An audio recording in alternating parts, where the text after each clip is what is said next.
দেখেন আমাগো এইভাবে অপমান করাটা ঠিক হইল না। আমরা কিন্তু সম্মানী ব্যক্তি। চুপ, একদম চুপ।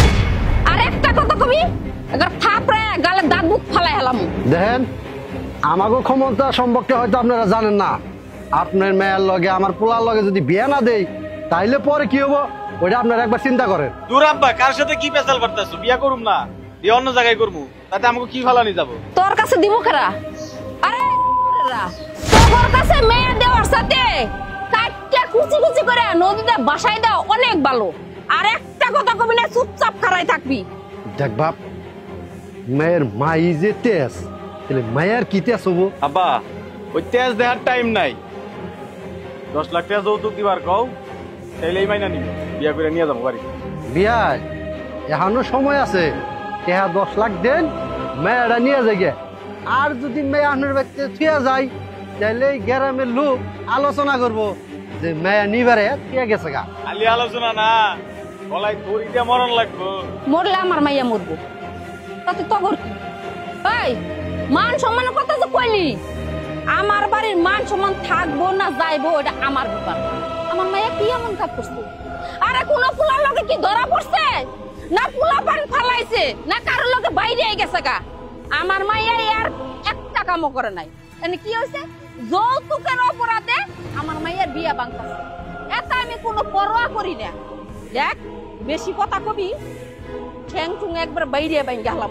সাদনি মেম্বারটা খবর দে যা। আরে দূর, কোন মেম্বারের কথা কইতাছেন? ওই রকম মেম্বার, চেয়ারম্যান, এসপি, এডিসি সব আমার বাপের পকেটে থাকে। তাই নাকি? হুমলা তোর কোন বাপের আছে আইবার কো তোর ছাড়াই নিয়ে যাবার কোন দিকে? খালি ছাড়ায়া না, বাইনা করে ছুড়াই দিব। তাই নাকি?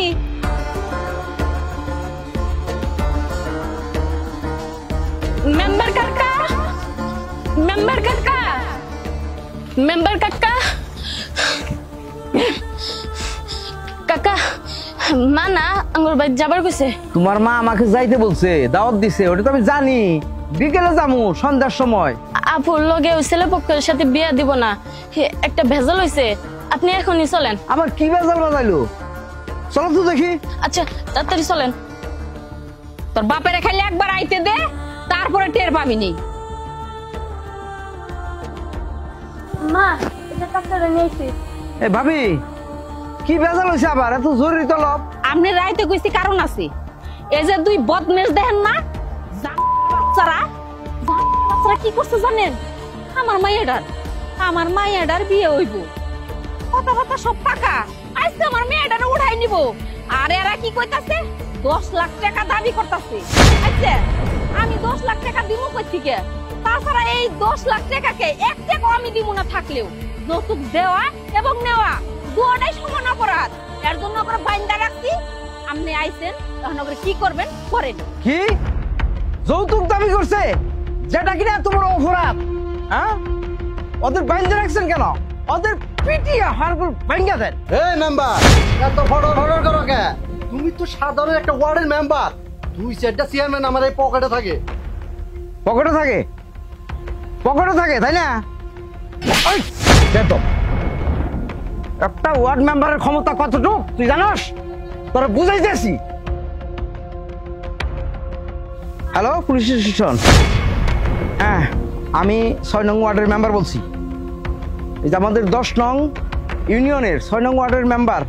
আপনি একটু তাড়াতাড়ি আসুন তো, ঝামেলা হয়েছে। হ্যাঁ হ্যাঁ আসেন, তোরা আমি দেখাইতেছি একটা ওয়ার্ড মেম্বারের কতটুকু ক্ষমতা তোরা আমি দেখাইতেছি।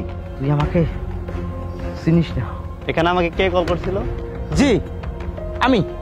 আসুন আসুন, দেখুন এই যে বদমাশ দুইটা, এই দুইটা আজকে বিয়ের জন্য বিয়ে ঠিক হয়ে গেছে। আজকে বিবাহর দিন। আজকে আইসা 10 লাখ টাকা দাবি করতেছেন যৌতুক। আপনি এদেরকে চরম শাস্তি দিবেন। যৌতুক নেওয়া এবং দেওয়া যে অপরাধ তারা জানে না। কি যৌতুক? এটা তো সরকারবাদী মামলা, জীবনেও ছাড়া পাবেন। আর তাছাড়া এই কেসটা কোনো উকিলও নেবে না। এই থামেন অফিসার, আমার হাত কত বড় লম্বা তোমার জানা নাই? তোর হাত কত বড় লম্বা আমার জানা নাই, তাই না? চল থানায় চল। থানায় গেলে তোর হাত লম্বা না ছোট সেটা আমি দেখে দেবো। অফিসার চল চল, একদম একটা কথা বলবি না। যৌতুক না? ভাবি, আপনি একটা কাজের মতো কাজ করছেন। আপনি একজন প্রতিবাদী নারী। আপনার মতো যদি সারা দেশের সবাই গর্জে উঠতো, তাহলে এই দেশটি যৌতুক মুক্ত হতো। আমার ইচ্ছে হচ্ছে আপনাকে মনে হয় আমি স্যালুট করি।